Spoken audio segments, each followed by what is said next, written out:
208 পৃষ্ঠার নিজে করি 18.1 এর প্রশ্নটির সমাধান নিয়ে আলোচনা করছি।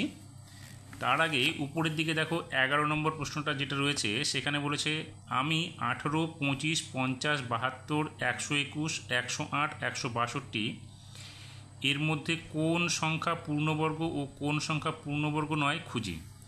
যেগুলি পূর্ণবর্গ সংখ্যা নয় তাদের সবথেকে কম কি ধনাত্মক পূর্ণ সংখ্যা দিয়ে গুণ বা ভাগ করলে পূর্ণবর্গ সংখ্যা হবে খুঁজি।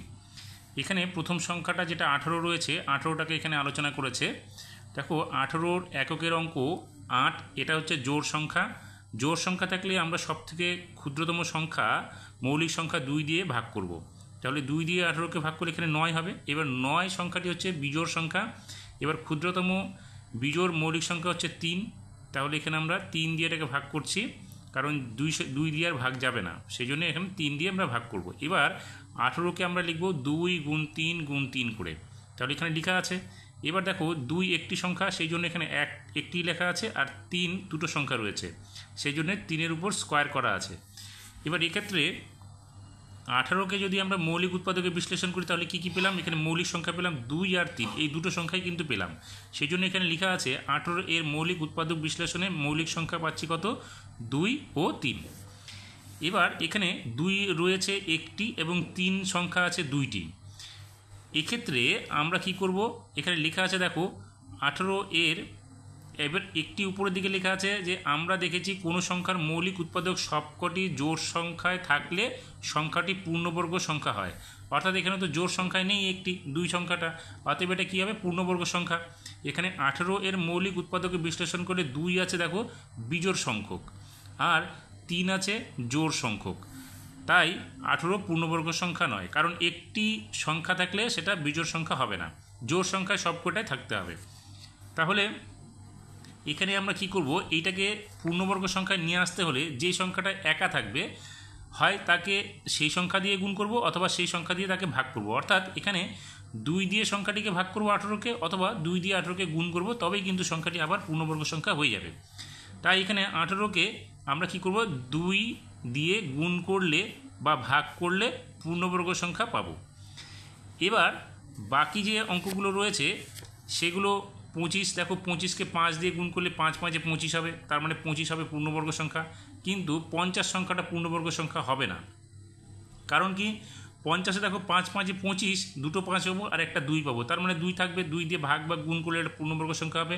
72 ক্ষেত্রেও একই সংখ্যা, 36 দুগুণে 72, তাহলে 6 6 36, দুটো সংখ্যা পাবো 6, এবং 2 এখানে হচ্ছে একা থেকে যাবে, তার মানে এই 72 সংখ্যাটা কিন্তু আমাদের পূর্ণবর্গ সংখ্যা হবে না। 121 সংখ্যাটা আমাদের 11 11 121 হবে, তার মানে এটা হচ্ছে পূর্ণবর্গ সংখ্যা।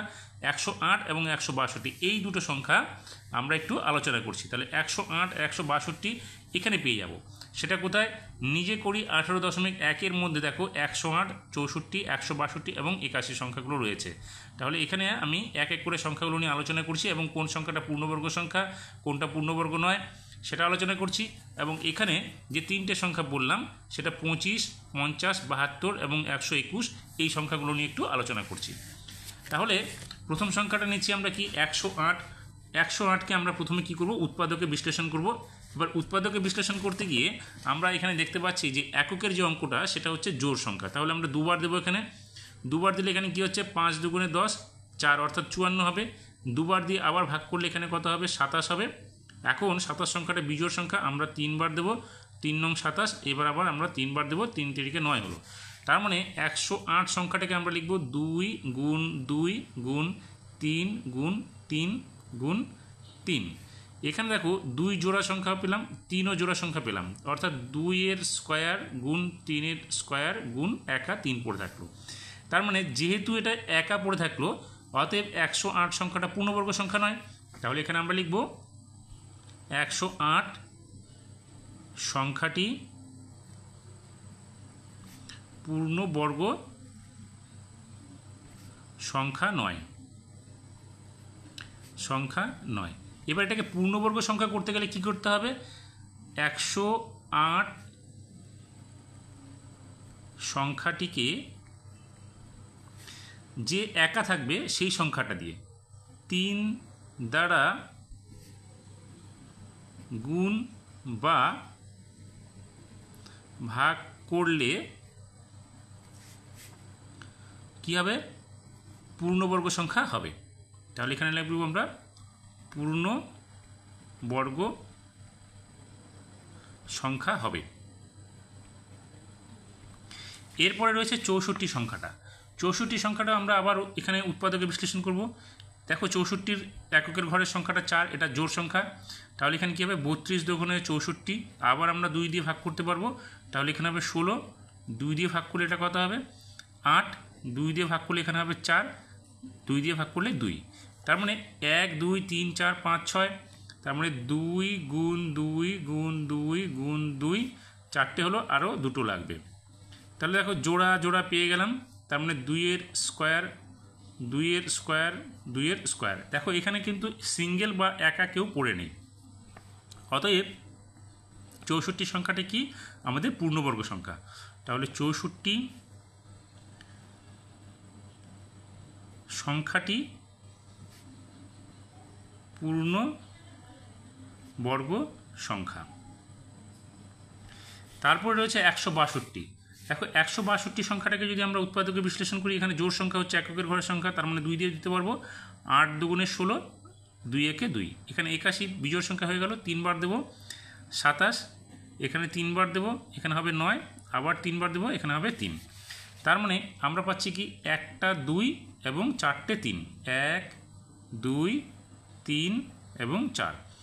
দেখো এই দুটোকে জোর করতে পারছি, কিন্তু এটা কিন্তু এখানে জোড় সংখ্যা পাচ্ছি না। তার মানে 2 একা থাকছে, 3-এর একটা জোড় হবে এবং আরেকটা 3-এর জোড় হবে।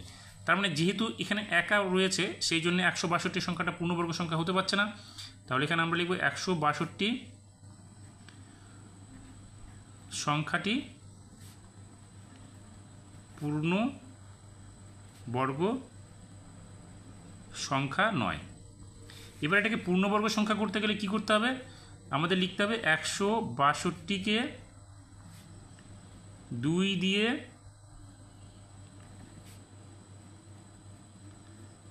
দিয়ে গুণ বা ভাগ করলে পূর্ণবর্গ সংখ্যা হবে। এবার শেষে কি রয়েছে? 81 সংখ্যাটা। দেখো 81 সংখ্যাটাকে যদি আমরা এখানে উৎপাদকে বিশ্লেষণ করি, তাহলে এটা বিজোড় সংখ্যা। তাহলে আমরা এখানে 3 বার দেবো। 3 7 81, 3 বার দিলে 3 নং 27, 3 বার দিলে 3 3-কে 9। তার মানে 4টে 3 পাবো, 1 2 3 4। তাহলে জোড় জোড় ধরলে কত হবে? জোড় সংখ্যক 3-এর স্কোয়ার গুণ 3-এর স্কোয়ার। দেখো এখানে কিন্তু একা কেউ পড়ে নেই। তার মানে 81 সংখ্যাটা পূর্ণবর্গ সংখ্যা। তাহলে সুতরাং 81 সংখ্যাটি পূর্ণবর্গ সংখ্যা। এবার উপরের সংখ্যা যেটি ছিল 25 50 72 আর 121। দেখো 25কে যদি আমরা উৎপাদকে ভাঙাই, তাহলে কী হবে? 5 5 25। দেখো এখানে জোড় সংখ্যা পেয়ে গেলাম, তার মানে এটা হচ্ছে পূর্ণবর্গ সংখ্যা। তারপরে কি আছে? 50 50 জোড় সংখ্যা হলে এখানে দেখো 2 দিয়ে দিলে 25 হচ্ছে, 5 দিলে 5। দেখো 5 5 জোড় সংখ্যা, এ একা পড়ে রয়েছে, অতএব 50 কি আমাদের পূর্ণবর্গ সংখ্যা নয়। তারপরে আছে কত? 72। 72কে ভাঙালে কত হচ্ছে? 2 দিয়ে ভাঙালে এখানে হচ্ছে 36, 2 দিয়ে ভাঙালে এখানে কত হচ্ছে? 18, 2 দিয়ে ভাঙালে এখানে হচ্ছে 9, এখানে 3 বার দিলে 3 3-কে 9। দেখো এখানে একটা জোড়া, এখানে একটা জোড়া একা পড়ে আছে, তার মানে সেই জন্যে 72 সংখ্যাটা পূর্ণবর্গ সংখ্যা নয়।